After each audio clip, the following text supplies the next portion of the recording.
네, 안녕하세요. 반갑습니다. 저는 크라우드의 김광민 파트장이라고 하고요. 크라우드에서 증권형 크라우드펀딩 관련해서 총괄을 하고 있습니다. 이 영상은 크라우드의 소개와 크라우드펀딩 제도에 대한 간략한 소개를 다루는 걸 목적으로 하고 있습니다.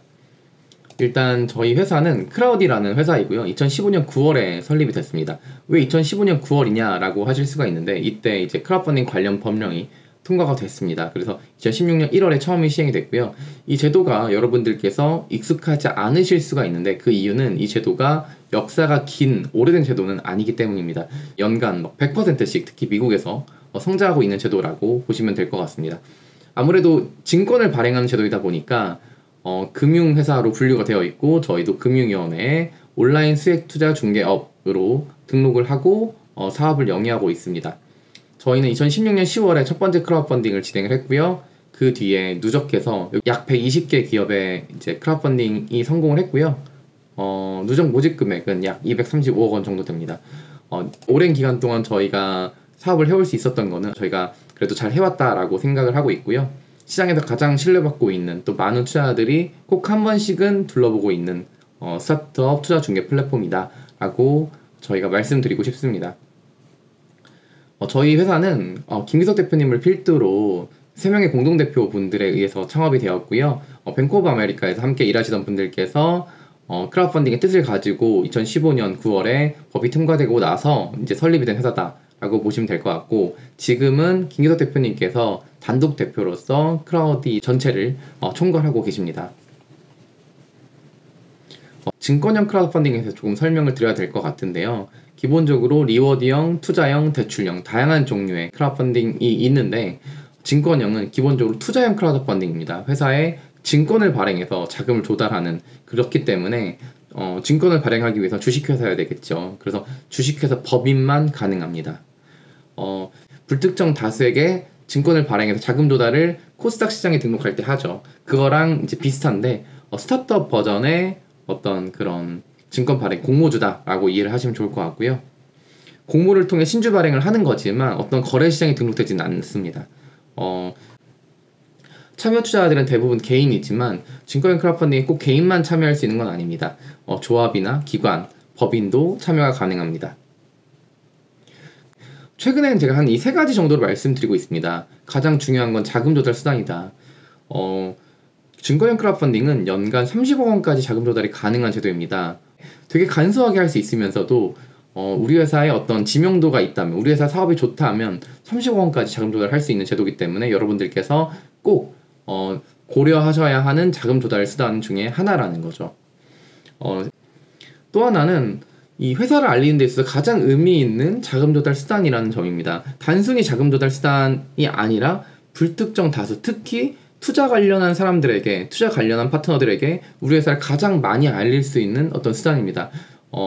앞으로 크라우드펀딩을 하고 나서 구글에서 여러분들의 회사를 검색하면 저희 크라우드펀딩 페이지가 가장 먼저 앞에 뜰 거예요. 그 말인 즉슨 정말 많은 사람들에게 이 페이지가 보여진다라는 거고요. 그만큼 회사를 가장 효과적으로 알리는 수단이다 라고 보시면 될 것 같습니다. 실제로 크라우드펀딩 이후에 후속 투자자들을 이제 추가로 알게 되어서 후속 투자가 이루어지거나 혹은 어떤 잠재 파트너들과 일이 잘 연결된 사례들이 많이 있습니다. 또 하나는 충성 고객 확보인데요. 회사는 우리의 진성 고객이었던 사람들을 투자자로 만들면서 락인 효과를 기대할 수도 있고, 또 하나는 적극적인 피드백을 기대해 볼 수도 있습니다. 이 3가지가 증권 크라우드펀딩이 가지는 일반 투자와의 좀 차별점, 혹은 제가 말씀드리면 이런 측면에서 자금 조달 말고도 장점이 있다라고 말씀드리고 싶습니다. 그런데 이 제도 자체가 모든 기업들이 할 수 있는 제도는 아닙니다. 어쨌든 좀 간소화해서 할 수 있는 제도거든요. 그러다 보니까 특례라는 측면에서 좀 제한이 있고요. 7년 이내 비상장 중소기업이 기본적으로 할 수 있는 대상이고요. 7년이 지났다고 하더라도 벤처기업이라면 진행을 할 수 있습니다. 다만 이제 안 되는 기업들 중에서 금융보험업, 부동산업 같은 경우는 안 됩니다. 이 제도의 취지가 어쨌든 창업기업에 대한 어떤 서포트를 전제로 한 거였기 때문에 안 된다고 보시면 될 것 같습니다. 이 제도의 가장 큰 특징, 이제 법령적인 특징, 뭐를 좀 말씀드리면, 시스템적인 특징을 좀 말씀드리자면, 개인 투자 조합과는 달리 직접 투자되는 제도다라고 말씀드릴 수 있을 것 같은데요. 개인 투자 조합은 개인들이 투자를 한다는 측면에서는 비슷한 부분이 있지만 그 중간에 업무집행조합원 GP가 이 투자들을 대리해서 하나로 묶어가지고 투자를 합니다. 그래서 이걸 비이클을 통해 투자한다고 표현을 많이 하죠. 근데 증권형 크라우드 펀딩은 완벽하게 직접 투자입니다. 저희 크라우디가 플랫폼으로서의 역할은 하지만 이 투자를 묶어서 어떠한 롤을 대신하진 않습니다. 그렇기 때문에 일단 증권형 크라우드 펀딩을 통해서 자금 조달이 이루어지고 나면은 직접 대표님들께서 이 투자자들과 어떤 커뮤니케이션을 한다든지 이런 것들을 하실 수가 있으셔야 됩니다. 근데 이게 뭔가 대표님들께서 부담을 가지시는 경우가 굉장히 많은데 이거에 대해서 실제로 막상 해보면 그렇게 어렵지는 않고요. 회사의 소식을 간간히 전해주시고 소통한다 이런 정도로 이해를 해주시면 좋을 것 같습니다. 또 하나는 시스템을 통해서 이루어지는 신뢰성 있는 투자라는 측면입니다. 이 제도는 어쨌든 증권이 발행이 돼서 투자자들의 증권계좌에 들어가고 어떤 조건으로 투자가 됐는지 저희 크라우디 홈페이지 그리고 예탁결제원의 홈페이지에 공시가 됩니다. 또 이 사람이 투자가 맞다는 거를 중앙기록관리기관이 한국예탁결제원이 기록을 다 하고 있을 뿐만 아니라 실제로 주주명부 관리 자체를 한국예탁결제원이 하기 때문에 어떤 사고사건이 일어날 수가 없습니다. 그래서 이런 투자자들 입장에서는 굉장히 신뢰성 있게 투자가 가능하다는 장점이 있고요. 회사 입장에서도 다 이게 전산화돼서 진행이 되기 때문에 되게 다양하고 많은 개인 투자자들로부터 투자를 받을 때 굉장히 편리합니다. 저희가 많이 발행하는 증권은 크게는 RCPS와 CB라고 볼 수 있을 것 같습니다. 저희가 스타트업 씬에서 가장 많이 발행되는 증권이 RCPS잖아요. 그런데 저희는 어쨌든 불특정 다수의 개인이 참여하기 때문에 의결권 배제 RCPS를 많이 발행합니다. 초기 스타트업들 같은 경우에 기간 단축 동의서를 통해서 주주총회를 이제 간소화해서 많이 진행을 하잖아요. 그런데 어쨌든 크라우드 펀딩을 통해서 주주가 많아지면 정식 절차를 거쳐야 되고 한 번 주주총회를 하려고 하면 43일 정도가 보통 걸리거든요. 그렇기 때문에 의결권 배제 RCPS를 통해서 이 기간을 기존과 같이 유지하고자 하는 니즈가 있어서 실제로 시장에서 의결권 배제 RCPS가 많이 발행된다라고 보시면 될 것 같고 또 요즘 많이 발행되는 게 CB인데요. 사실 초기 스타트업에 CB가 발행되는 거는 아마 요즘인 것 같습니다. 과거에는 RCPS가 더 많았던 것 같은데 요즘은 기관 투자자들도 CB로 종종 투자를 하고 다만 이제 크라우드 펀딩으로 진행되는 CB의 특징은 전자 등록이 된다는 점입니다. 그래서 시스템으로 일괄 관리가 되고 일괄적으로 원리급 지급이 가능하고 이렇기 때문에 또 회사 입장에서 좀 관리가 편하다는 측면이 있고 그리고 기관 투자자들이 회사에 투자를 할 때 CB로 투자를 한다면 만기가 됐을 때 회사가 잘 되고 있다면 전환의 가능성이 좀 더 높거든요. 당연하죠. 내가 회사가 잘 되고 있는데 상환을 한다? 이건 특별한 상황이 아닌 한 어떤 좀 문제가 될 가능성이 있잖아요. 근데 개인들은 자기 돈으로 투자를 하는 거고 또 만기가 됐을 때 회사가 잘 되고 있다고 하더라도 언제 exit 될지 알 수가 없는 상황이기 때문에 저희 예상으로는 많은 경우에 상환을 더 많이 할 걸로 예상이 됩니다. 이 제도는 불특정 다수, 그러니까 대중들이 참여할 수 있기 때문에 1인당 투자 한도를 제한해 놓았습니다. 이게 어떻게 생각하면 1인의 어떤 리스크를 제한하는 방법이라고 처음에 금융당국이 생각했던 것 같고요. 그런데 미국도 마찬가지입니다. 내 연소득의 10% 이상을 비상장 회사에 투자하지 못하도록 하고 있기 때문에 아마 그 제도를 좀 따라간 게 아닌가 싶고요.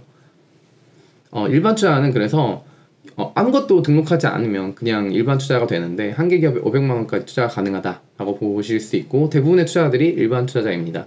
그리고 적격 투자 같은 경우는 근로소득, 사업소득 1억 원이 초과되는 이제 분들 혹은 내가 금융소득 종합과세 대상자의 경우에는 한 개의 기업에 1,000만 원까지 투자할 수 있는 적격 투자자 있고 내가 중기부나 아니면 증권사에서 전문 투자자 자격증을 받았다라고 하시는 분들 혹은 내가 최근 2년 동안 2건 이상 2,000만 원 이상 투자를 했다라는 분들은 리스크를 감내할 수 있거나 내용을 잘 알고 계시는 투자자라고 분류를 해서 금액 제한 없이 투자를 할 수가 있습니다. 진행 기간을 좀 설명을 드리고 싶은데 보통 청약을 3주 정도를 많이 합니다. 법령이 요구하는 최소 청약 기간은 열흘입니다. 이 청약 기간이라는 거는 투자자들이 직접 회사에 돈을 넣는 그 기간을 얘기를 하는데요. 사람마다 조금씩 캐시플로우가 다르기 때문에 한 3주 정도를 오픈했을 때 저희가 충분하다라고 생각을 하고 있고요. 그 전에 사전 공개라는 기간을 통해서 이때는 청약 조건은 공개하지 않지만 회사 소개를 하는 시간을 좀 가지고요. 그렇게 홍보가 되고 나서 청약을 오픈하는 걸 일반적으로 하고 있습니다. 그런데 이렇게 사전 공개가 되려면 컨텐츠가 준비가 되어야 되기 때문에 이 컨텐츠를 준비하는 시간이 또 이건 기업마다 조금씩 다르지만 보통 한 2주 정도 소요가 돼서 이렇게 저희가 통상 한 3개월 정도 걸린다라고 말씀을 드리고요.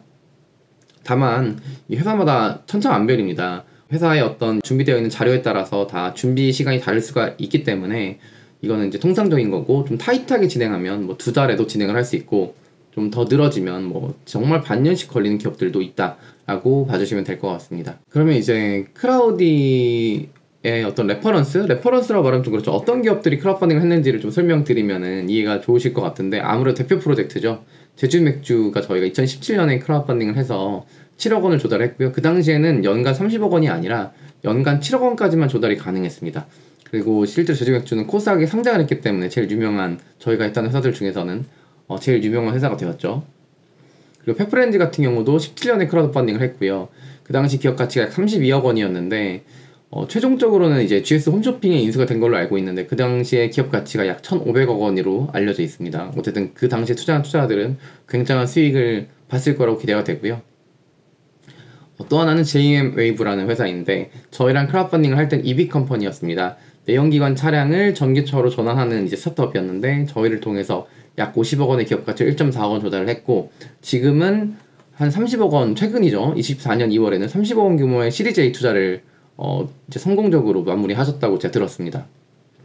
그래피 같은 경우는 3D 프린터의 소재를 만드는 딥테크 회사라고 이제 보실 수가 있는데, 저희를 통해서 약 5억 원 정도를 자금 조달을 했는데, 그 뒤에 이제 2년 뒤에 100억 원, 그리고 작년 말에는 150억 원 투자 유치를 해서 어떻게 생각하면 가장 IPO에 좀 근접한 회사가 아닌가, 이렇게 좀 생각이 들기도 합니다. 기관들도 굉장히 많이 참여를 했죠. 저희 크라우드 펀딩 이후에.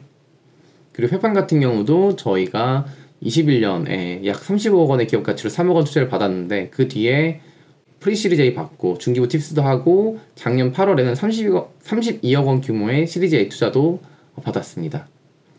또 많은 스타트업 대표님들 중에서는 크라우드 펀딩 하고 나면 기관 투자로부터 투자를 못 받는 거 아니에요? 라고 질문을 또 많이 주시거든요. 근데 저희가 그 모든 기관 투자자들의 의중을 알 수는 없으나, 저희가 했던 많은 기업들이 대부분의 경우 후속 투자를 잘 받고 잘 성장하고 있습니다. 그래서 여러분들께서는 그렇게 또 걱정 안 하셔도 될 것 같다는 얘기를 드리고 싶고요. 또 하나는 제가 이렇게 제주 맥주라든지 페프렌즈라든지 혹은 JM 웨이브, 그래피 이런 회사를 보여드렸는데, 일부는 B2C 기업이고 또 일부는 B2B 기업이죠. 그러니까 또 혹은 이제 기술 기업들이고, 그래서 저희 홈페이지에서 성공한 기업들의 목록을 보시면 B2C, B2B, R&D 되게 많은 기업들, 바이오 헬스케어 기업들의 카테고리를 좀 보실 수가 있을 것 같아요. 그래서 이건 아무래도 어떤 상품을 주는 형태의 크라우드 펀딩이 아니기 때문에 참여하시는 분들 대부분이 이제 투자자이고, 그렇기 때문에 B2C냐 B2B냐 기술 기업이냐 이런 것들이 중요하지 않습니다. 회사가 잘 될 거라고 생각이 되고, 내가 충분히 그 리스크를 감내할 수 있겠다라는 생각이 들면 투자를 하는 거기 때문에 우리의 카테고리, 우리의 어떤 분야가 잘 맞을 것 같아요, 잘 맞지 않을 것 같아요, 이런 걸로는 별로 고민하실 필요는 없을 것 같습니다. 그리고 이제 제가 이제 간략한 설명을 여기까지 드리면 좋을 것 같고요. 추가로 궁금한 게 있으시면 저희 contact@ycrowd.com으로 이제 메일을 주시면, 이게 증권팀 그룹 메일이거든요. 그래서 증권팀 전체가 수신을 합니다. 그래서 저희가 답변을 가장 빨리 드릴 수 있는 방법이 이 컨택 메일이다라고 보시면 될 것 같고, 혹은 저 증권형 크라우드 펀딩을 하고 싶으시다, 그래서 좀 검토를 요청드리고 싶다라고 하신다면, 회사를 소개할 수 있는 최대한 많은 자료들, IR 자료, 회사 소개서, 제품 설명서 이런 것들을 저희한테 보내주시고, 또 저희가 단순히 그것만 보고는 회사를 알기 어렵기 때문에 최근 3년의 재무제표 등 저희가 참고할 수 있는 재무 자료 등을 좀 보내주시면 저희가 최대한 빨리 스터디를 하고 연락을 드려서 오프라인으로 한번 만나뵐 수 있도록 하겠습니다. 그리고 여기까지 들어주셔서 감사하고 또 다양한 영상으로 또 찾아뵙도록 하겠습니다. 감사합니다.